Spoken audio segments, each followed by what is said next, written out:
Hey guys, welcome back to my channel. Hope you're having a great day today. So today's video is going to be about the truth of living alone, or the truth I came to the conclusion with of living alone, if that makes any sense.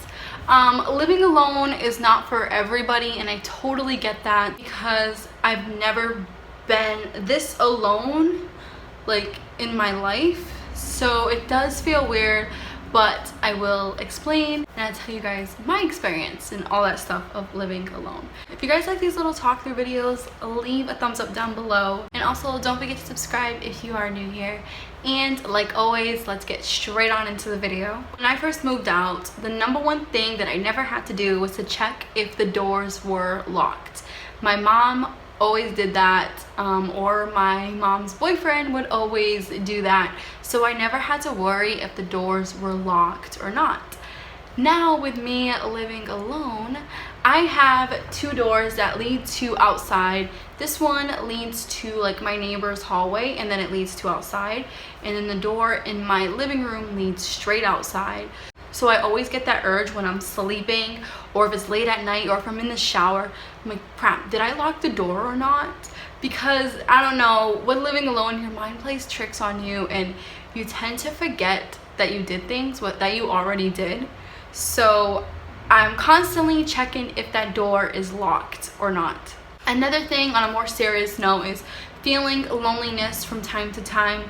I don't want to put any negative things on my channel, but I don't consider this a negative thing, but I am kind of a loner. I don't have any friends, and I don't want you guys to feel bad for me or any pity like that. I'm not that kind of person. I chose this lifestyle. I just haven't met any friends that were meant for me or that understood my lifestyle. So I am kind of a loner, and with waking up alone every morning, eating breakfast alone, or eating dinner alone, you know, tends to get to you sometimes. So I try my best to call my sisters, or just go outside for a walk, or go to the gym, or, you know, try to be around people. Being at work helps a lot with my loneliness as well. So that's something that I kind of knew that was coming to me when I moved out, because I was always surrounded by my mom and her boyfriend, and my mom also has like 3 cats that I love, but with being in this apartment, I'm not allowed to have a pet. So I believe if you have a pet, you don't really feel that alone. So with having that on my back sometimes, and I don't feel that all the time, I'm not a depressing person or anything like that, but the loneliness does get to you every now and then, and you do realize you're alone. You go to bed alone, you wake up alone. So it does take time to get used to. I haven't felt that loneliness in a while, but I did feel it a lot when I first moved in. Another thing is cooking too much food, because it takes a while to adjust to just you in the house. I know when I used to cook at my mom's house, I would cook for everybody. So you would make an amount good enough for 3 to 4 people or whatever. Here I have to just make an amount for just myself. So it took me a long time to get used to that. And there was times where I made way too much rice, to a point where it was like a big giant pan, and I had to bring the leftovers to my mom because I made too much. And that was in the beginning. Now, like for supper time, I will make enough for me for that night and to bring to work. So I'm doing much better on just making food for myself and not making too much that goes to the trash. Another thing with the truth on living alone is the amount of responsibilities you have. And the responsibilities is, for an example, I just got paid last Friday from my job, and you really need to set your mind straight that money is no longer all yours. That money is for rent, that money's for gas, that money is for lights.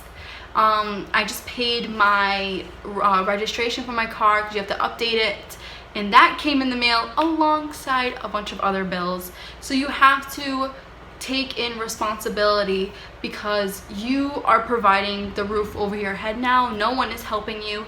No one's helping me. I do make extra money with YouTube, but it's not an excessive amount. I'll be 100% honest with you guys. The amount I make on YouTube goes to just to add food in my house. So you have to really think of the responsibilities that you have to keep up with every month. If you get paid bi-weekly like I do, I try my best to calculate my money before I get it. So my check is always the same because I work 40 hours. So I calculate it, and people do make fun of me at work for this. Like, I'll be in the break room like 3 days before we get paid, calculating my bills, knowing what I have left over, what I can put in savings, what I need to pay that month. So responsibilities is something that you really need to take into consideration when you live alone, because there's no one there to tell you, hey, don't forget to pay gas and lights because you forgot to pay it last month. There's no one there to remind you what to pay. Another thing, responsibilities comes with remembering to do daily tasks. Now, I forgot to take out the trash tons of times because when I lived with my mom's boyfriend would be the one to take out the trash every Monday or so. So I wouldn't ever think of it. I would be in my room just doing my own thing, and he would come in and be like, hey, you have any trash? I'm taking the trash out. Trash day's tomorrow. And I'd be like, oh yeah, here. And then that's it. Well, when I moved in this apartment last June, my landlord told me that there's a schedule for trash and for recycle. So the trash comes every Tuesday, the recycle comes every other Tuesday.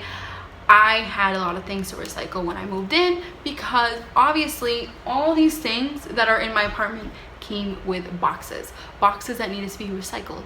So the recycle bin was like completely filled. And let's just say they didn't take that until the previous week. So with me, I could have remembered, hey, they already took it, so I should take those boxes to my job where I can recycle them instead of wasting the space in that recycle bin for other people to put stuff in there. So don't forget to do the dishes, don't forget to mop and clean your floors. You want your apartment to stay neat, so you have to remember to keep these tasks going. If you let them all go, your apartment's gonna go to straight crap, I guess. Although my house looks really, really neat, I have my lazy days where there's clothes on the floor and I just don't feel like doing anything. But I always keep in mind and I always remember that I have to do these tasks because no one's gonna come in here and clean this house but me. Another thing is you are in control of who comes in your house and who does not. This is something that if I was to get my apartment when I was 19 to 20, I would have a lot of unwanted guests.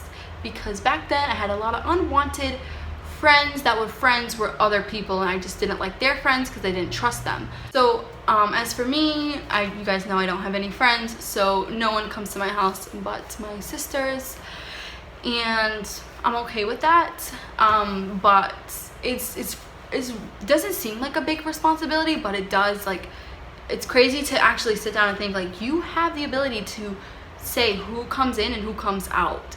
And you know, you also wanted to take that in because whoever comes in, they might not be a good person. And now I'm not putting anyone down or anything, and I might watch a little bit of too much Lifetime movies, but I don't know, it's best to be aware of who comes in and out of your house from time to time, because you know, even though I am a minimalist and I might not have a lot of things, but I don't want nothing to happen to me because I am alone. Another thing with living alone, and this is something that I hear every night, and this is random noises. I'll be sleeping in my bed and then around like 11 or midnight I'll hear like random noises where sometimes I think like the doorknob is jiggling, and maybe I do watch too much movies and stuff. The noise usually comes from my fridge, and my fridge is like right against this wall in the other room, so I hear the fridge go on and off every now and then. So I try my best to just keep sane and think like, okay, it's no one there, it's just my fridge making noises. So I know it sounds a little bit paranoid, but this is honestly the truth for me of living alone, is you hear random noises and they're most likely things that are already in your house making those noises. Another thing is talking to yourself. I'm not crazy, I promise you guys, but you tend to talk to yourself a lot more when you live alone. And I'm not saying talking to yourself to have like a full-blown conversation, but just like, oh, what am I gonna have for supper? Yeah, that seems pretty good. Like random little things here and there. I used to do it at my mom's, but not as much as I do it now, where I can do it out loud and no one's saying anything to me. It's not like really talking to yourself, it's more like second guessing yourself every time. And I kept this one for last because it is the scariest, saddest one, and that is if I die from something, like if I slip in the tub, and that has happened. There are cases that happens. Or if you die in your sleep or whatever, no one would really know. And that is the scariest thing to me, where I know I'm healthy but things happen. And say if I had a heart attack one night, I know you can't live in fear, but it's just something to think of, where it's like, and I've told people at work this, and they kind of joked with it. They kind of try to enlighten the mood and say, well, we would know because you wouldn't show up to work and you're always here on time, Kira. So I was like, yeah, true, but it is scary to think that no one would know if I died. So I feel like, I know it sounds so morbid, but I feel like my body would like rot for a little bit in order for someone to find out that I'm no longer here. Obviously, I do try my best to talk to family members every day to let them know that, hey, I'm still alive. I always like to think ahead. So, and then my other sister joked and she said, well, for Christmas we'll just get you like a life alert thing. I'm like, but if I'm dead, I can't press it. So I don't know, I'm trying to enlighten the mood on that, but I'm really terrified if anything like that happens. I hope this video wasn't too long. I don't like to ramble too much, so I'm hoping that it wasn't as boring for you guys, and I hope you liked it. So don't forget to throw a thumbs up if you did. If you want to hear me ramble more about certain topics, let me know down below. Don't forget to subscribe if you are new here, and I will catch you in the next video.